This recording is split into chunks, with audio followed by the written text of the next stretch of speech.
शिवाय नमः।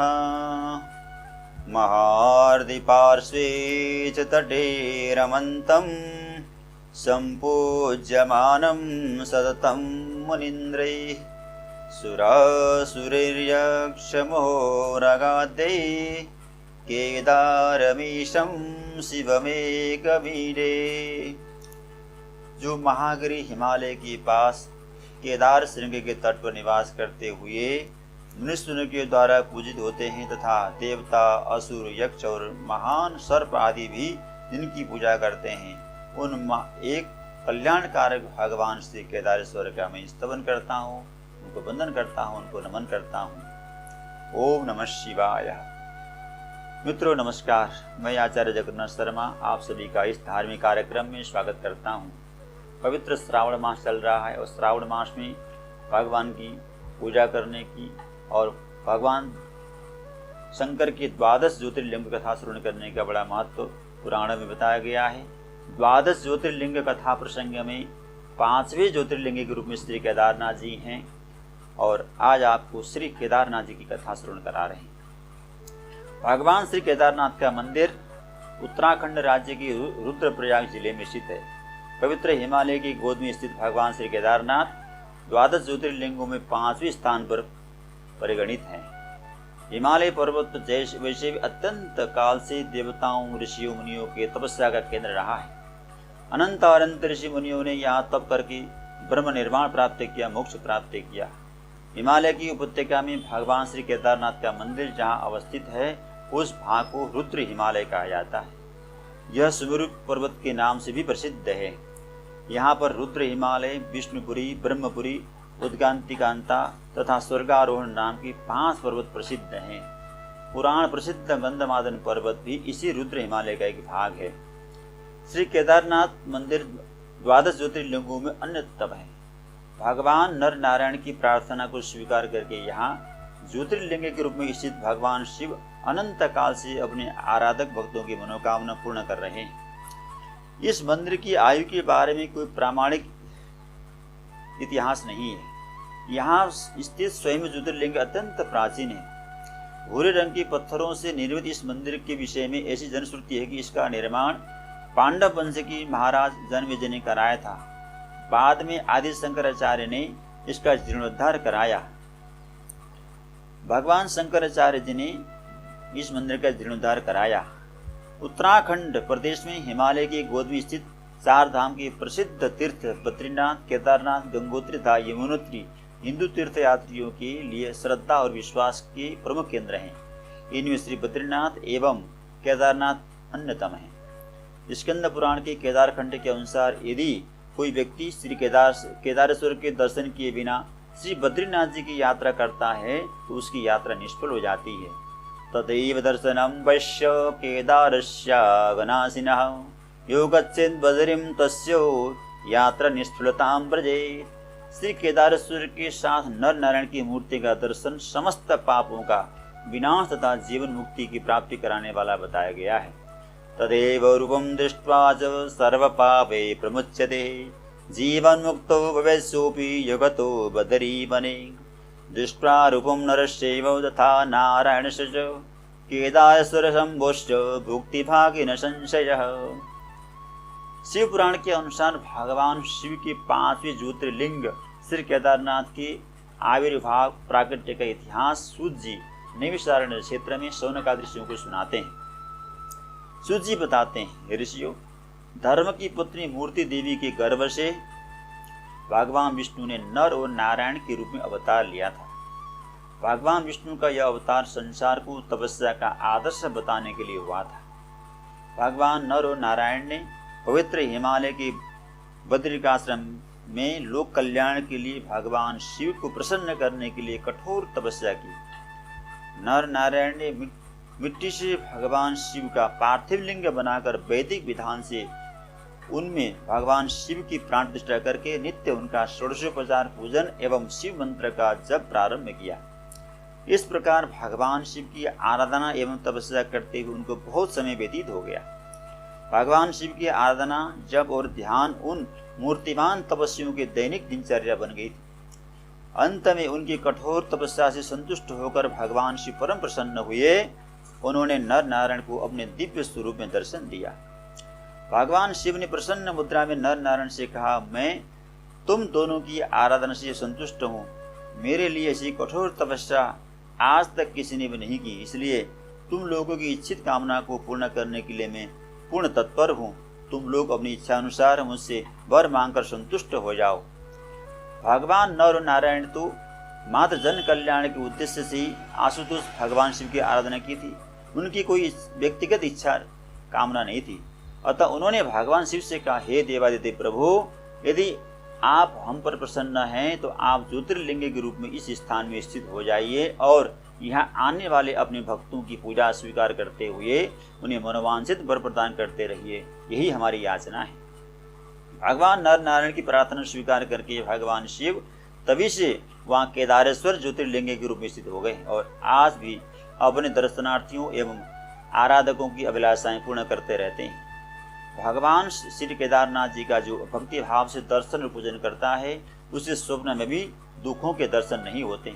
जो भक्त श्री केदार लिंग के समीप शिव का स्वरूप अंकित वलय कंकड़ या कड़ा चढ़ाता है, उस वलय युक्त स्वरूप का दर्शन करके समस्त पापों से मुक्त हो जाता है तथा साथ ही जीवन मुक्त हो जाता है। जो मनुष्य बद्रीनाथ जाकर नर नारायण एवं भगवान श्री केदारनाथ का दर्शन करता है, उसे मोक्ष प्राप्त होता है। यदि कोई मनुष्य भगवान श्री केदारेश्वर दर्शन हेतु यात्रा करता है और यदि रास्ते में किसी कारणवश उसकी मृत्यु हो जाती है तो उसे भी मोक्ष प्राप्त होता है। यदि कोई मनुष्य केदारनाथ का दर्शन करके वहाँ का जल पी लेता है तो उसका पुनर्जन्म नहीं होता है। शिव पुराण में स्पष्ट रूप में बताया गया है, केदारेशस्य भक्ताये मार्गस्था वै मृता ते विमुक्ता भवत्येवो नात्रकार विचारणः गत्वा तत्र प्रीतियुक्तौ केदारेशं प्रभुज्य च तत्र त्रिमुदकं पीत्वा पुनर्जन्म विद्यते। शिवपुराण महापुराण में केदारेश्वर की बड़ी महिमा बताई गई है। शिवपुराण के ही एक अन्य कथा के अनुसार जब महाभारत युद्ध समाप्त हुआ और पांडवों को विजयश्री प्राप्त हुई तो इस महासंहार पर पांडव अत्यंत दुखी हुए। थोड़े से राज्य सुख के लिए उन्होंने अपने कुल के साथ भारत के प्रसिद्ध क्षत्रिय वीरों का संहार करना पड़ा था। वे अपने गोत्रवध के महापाप से बचने के लिए प्रायश्चित करने के लिए तैयार हो गए और प्रायश्चित तो क्या करें उसको जानने के लिए भगवान वेदव्यास जी के पास गए। युधिष्ठिर ने वेदव्यास जी से कहा, प्रभु, हमने क्षुद्र राज्य लोभ के कारण अपने कुल का नाश करने का महापाप किया है। इसके भयंकर परिणाम से बचने के लिए आप कृपा करके हमें कोई उचित प्रायश्चित बताने की कृपा करें। भगवान वेदव्यास ने कहा, युधिष्ठिर, संसार में काम आदि विकारों से प्रभावित होकर मनुष्य अनेक प्रकार का पाप करता है।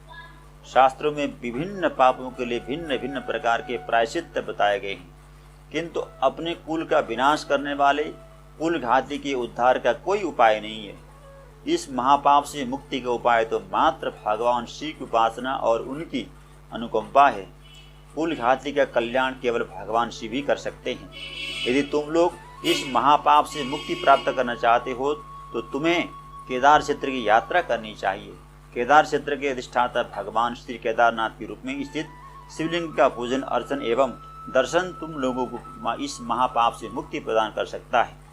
केदार क्षेत्र सर्वश्रेष्ठ नदी मंदाकिनी का उद्गम स्थान है। वहाँ कल कल निदान करती हुई मंदाकिनी अनेक धाराओं में वियुक्त होकर प्रभावित होती है। भगवान शिव पार्वती की सपरिवार वहाँ निवास करते हैं। ब्रह्मा विष्णु रुद्रादि देवता इंद्रादि देवता वहाँ नित्य भगवान शिव की आराधना करते हैं। वहाँ वेदों की पवित्र ऋचाओं एवं नाना प्रकार के वाद्य यंत्रों की ध्वनियाँ सुनाई पड़ती हैं। तुम लोग महापद नाम से प्रसिद्ध देवस्थान केदार क्षेत्र में जाओ और भगवान श्री केदारनाथ का दर्शन पूजन करके अपने उद्धार का साधन करो। भगवान व्यास जी की सम्मति से पांडव तीर्थ यात्रा के लिए चल पड़े। उनका लक्ष्य था कि भगवान शिव के दर्शन और कृपा से पाप विमोचन। सर्वप्रथम पांडव भगवान शिव की पवित्र नगरी काशी पहुंचे, किंतु वहां उनको भगवान शंकर का प्रत्यक्ष दर्शन नहीं हुआ। इसलिए पांडव केदार क्षेत्र को चल पड़े। पांडवों को केदार क्षेत्र में आते देखकर भगवान शिव गुप्त काशी में जाकर अंतर ध्यान हो गए और वहां से कुछ आगे जाकर एक भैंसे के रूप में विचरण करने लगे। इस वास्तविकता का आकाशवाणी के द्वारा ज्ञान होने पर पांडव उन्हें पकड़ने के लिए विचार करने लगे। पांडवों के मन की बात जानकर भैंसा रूपी शिव वही दलदल में भूमिगत होने लगे। भीम ने उसी समय भैंसा रूपी शिव की पूंछ पकड़ ली एवं अन्य पांडवों ने करुण स्वर में उनकी स्तुति प्रारंभ कर दिया। पांडवों की प्रार्थना पर भैंसे के पृष्ठ भाग के रूप में भगवान शिव केदार खंड में स्थित हो गए। पांडवों ने उनकी विधिवत पूजा एवं अर्चना की। उसी समय आकाशवाणी हुई, हे पांडवों, केदार खंड में तुम लोगों ने जो मेरी अर्चना एवं स्तुति की है, इसके प्रभाव से तुम लोग गोत्रवध के महापाप से मुक्त हो जाओगे और तुम्हारी सभी इच्छाएं पूर्ण हो जाएगी। शिव पुराण में भगवान शिव के इस स्वरूप का वर्णन करते हुए शिव जी कहते हैं, यो वै पांडवान् दृष्ट्वा माहिषं रूपमास्थितः मायामास्ताय तत्रैव पलायनपरोऽभवत्। त्रिदश पाण्डवैस्तत्र यामुखा तया सिता पुच्छं स्वीकृतं तेस्तु पार्थिवस्य पुनः पुनः। तद्रूपेण स्थितं तत्र भक्तवत्सल नाम भाग नयपाले शिरोभागो गतद्रुपवस्थितः। तथैव पूजया नित्यम् आज्ञां सिद्धदा पूजितस्य स्वयं शम्भु तत्र दस्तो वराधरात्। पूजयित्वा गतेस्तातु पाण्डवा मुदिता सता लब्धा चित्तस्थितं सर्वं विमुक्ता सर्वदुःखतः। दसूत जी ने भगवान केदारनाथ जी की महिमा ऋषियों को सुनाई। इसलिए केदार घाटी में पंच केदार के दर्शन पूजन करने की परंपरा प्रचलित है। केदारनाथ में भैंसे के रूप में, तुंगनाथ में बाहु के रूप में, रुद्रनाथ में मुख के रूप में, मद महेश्वर में नाभि के रूप में तथा कल्पेश्वर में जटा के रूप में भगवान श्री केदारनाथ जी के पूजन का दर्शन करने का विशेष महत्व है। इन सब को मिलाकर पंच केदार होते हैं। इसके अतिरिक्त यहाँ एक बूढ़ा केदार भी कहते हैं कि पांडवों को भगवान शिव के महिष रूप में दर्शन हुआ, बूढ़ा केदार दर्शन हुआ था। पांडवों को भैंसे के रूप में बूढ़ा केदार में भगवान का दर्शन हुआ था। स्कंद पुराण में केदार क्षेत्र की महिमा का वर्णन करते हुए भगवान शंकर पार्वती से कहते हैं कि केदार क्षेत्र मुझे अत्यंत प्रिय है, अतः मैं इसका कभी त्याग नहीं करता हूँ। उन्होंने पार्वती से कहा कि जब मैं सृष्टि की रचना करने के लिए ब्रह्मा का रूप धारण किया, तभी से ब्रह्म को जीतने की आकांक्षा में इस पावन क्षेत्र में निवास करता हूँ। इस क्षेत्र के द्वार पर नंदी, भृंगी आदि द्वारपाल बनकर खड़े रहते हैं। जो मनुष्य केदार क्षेत्र की यात्रा का विचार करता है, उसकी 300 पीढ़ियों के पितर शिवलोक में स्थान प्राप्त करते हैं। जो व्यक्ति मन, वचन और कर्म से मेरे प्रति स्मरण करके श्री केदारेश्वर का दर्शन करते हैं, उनका ब्रह्म हत्या के समान पाप भी दर्शन मात्र से नष्ट हो जाता है। जिस प्रकार देवताओं में भगवान विष्णु, सरोवर में समुद्र, नदियों में गंगा, पर्वतों में हिमालय, भक्तों में देवर्षि नारद, गायों में कामधेनु और पुरियों में कैलाश श्रेष्ठ है, उसी प्रकार सभी क्षेत्रों में केदार क्षेत्र सर्वश्रेष्ठ है। केदार क्षेत्र की विशेषता के संदर्भ में भगवान आशुतोष ने भगवती पार्वती को एक कथा सुनाते हुए कहा, किसी गांव में एक हिंसक बहेलिया रहता था। वह प्रतिदिन मृगों का शिकार करके उसे अपना जीवन यापन करता था। हिंसा प्रिय होने के कारण वह अत्यंत निर्दयी और दुराचारी भी था। एक बार वह शिकार की खोज में केदार क्षेत्र में गया। जिस समय वह केदार की खोज में वहां के सघन विचरण कर रहा था, उसी समय उसे दूर से आते हुए देवर्षि नारद जी दिखाई दिए। उसने भ्रमवश देवर्षि नारद जी को स्वर्ण मृग समझा और उसने मारने के लिए धनुष पर बाण चढ़ाकर आगे बढ़ा। उसी समय सूर्यास्त हो गया। उस समय वह बहेलिये के सामने एक मेढक को एक सांप ने निगल लिया। मृत्यु को प्राप्त होकर वह मेढक तत्काल शिव स्वरूप हो गया। कुछ दूर आगे बढ़ने पर उसने देखा कि एक बाघ ने एक हिरण को मार डाला। मरते ही वह हिरण शिवगण हो गया और उसे शिवगण शिवलोक ले जा रहे हैं। इन सब विचित्र दृश्यों को देखकर वो बहेलिया आश्चर्य की सागर में गोते लगाने लगा। वो आश्चर्यचकित हो गया। उसी समय देवर्षि नारद उसके नजदीक में आ गए। बहेलिये ने नारद जी को प्रणाम करके उस आश्चर्यजनक घटना के रहस्य के बारे में जानने की जिज्ञासा प्रकट की। देवर्षि नारद ने कहा कि तुम्हारा यह अत्यंत सौभाग्य कि तुम इस पवित्र स्थान पर आए हो। अनंत जन्मों के पुण्य का फल उदय होने पर मनुष्य इस केदार क्षेत्र में प्रवेश करता है। इस तीर्थ का दिव्य प्रभाव है कि तुम्हारे देखते देखते 2 निकृष्ट जीव भी शिव सायुज्य प्राप्त कर लिए। फिर यहाँ जो निवास करके भगवान केदारेश्वर की आराधना करता है, उसके सौभाग्य का तो कोई वर्णन नहीं कर सकता। पहले कि वो अपने निकृष्ट कर्मों से उसकी घृणा हो गई। देवर्षि नारद से शिव आराधना का उपदेश प्राप्त करके वो बहेलिया शिव भक्त हो गया और केदार क्षेत्र में निवास करके नित्य श्री केदारेश्वर महादेव की आराधना और शिव मंत्र का जप करने लगा। मृत्यु काल आने पर उसने शिव कृपा से मुक्ति प्राप्त की। स्कंद पुराण के अनुसार भगवान शिव के महिष रूप का धारण करने का एक अन्य कथा का भी प्राप्त होता है। स्वयंभू मनवंतर के प्रारंभ में एक हिरण्याक्ष नाम का महान दैत्य हुआ। उस दैत्य ने सेना के साथ इंद्र की अमरावती पुरी पर आक्रमण करके उसे परास्त कर दिया। स्वर्ग पर दैत्यों का अधिकार हो गया। इंद्रादि देवता उस दैत्य से पीड़ित एवं प्रताड़ित होकर देवादिदेव भगवान श्री महादेव की शरण में गए। उन्होंने देवताओं के साथ मिलकर भगवान शिव की कठोर तपस्या की। उनकी तपस्या से प्रसन्न होकर भगवान आशुतोष एक महिष के रूप में, भैंसे के रूप में प्रकट हुए।